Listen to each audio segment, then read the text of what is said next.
This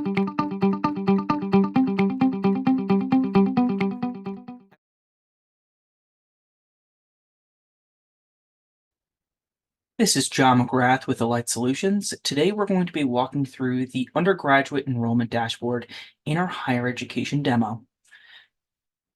Here you can see undergraduate enrollment by class, where on the left-hand side, highlighted in green, we have our actuals. And then on the right-hand side, in white, we have our forecasted period. And this is all broken down by class, such as the first years at 550, sophomore, juniors, and seniors, with the totals being highlighted above.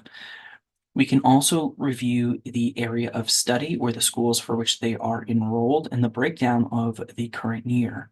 We can also take a look at the reasons for attrition, with the majority of students graduating in the spring, so the spring to fall retention. We can identify that 60% of attrition is due to graduation, while we have 9% or 46 students due to transferring out. We can also take a look at the current retention rate for first years to seniors. So that's a 4-year retention rate, inclusive of the student to faculty ratio. And so not only can we take a look at what the current ratios are, but as well as a longer range look. So as enrollment is increasing year over year, we are seeing the student to faculty ratio increase, which is typically a negative implication from a rankings perspective.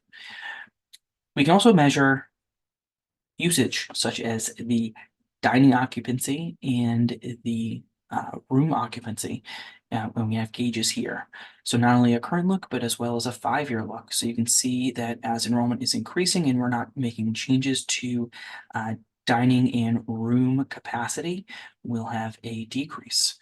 We can also review the enrollment types. So do we have, how many transfers do we have coming in versus our entering versus our continuing base, as well as all of the revenue metrics. So as we can see here, we'll have 11 million in revenue for the fall semester in tuition, 8.4 million for room revenue, and 5.7 million in dining. So while these charts and graphs are great, we can actually make planning changes directly on this dashboard. So let's say there's a strategic initiative to increase enrollment by 30 additional students every semester. So we can highlight this, select adjust, and we can say, all right, we have 5 years, increase of 30 students, so 150 students spread over those 5 years. Hit OK, all the years automatically adjust. We select save, and now all of our charts and graphs up here change. So that 16.9 for student to faculty ratio changed to 17.1 inclusive, and as well as we can see a much larger impact to the outer years, where we're getting to 18.6. While the current year, we're still within the thresholds for our room occupancy and dining usage. For the current year, we will start seeing negative numbers in the outer years.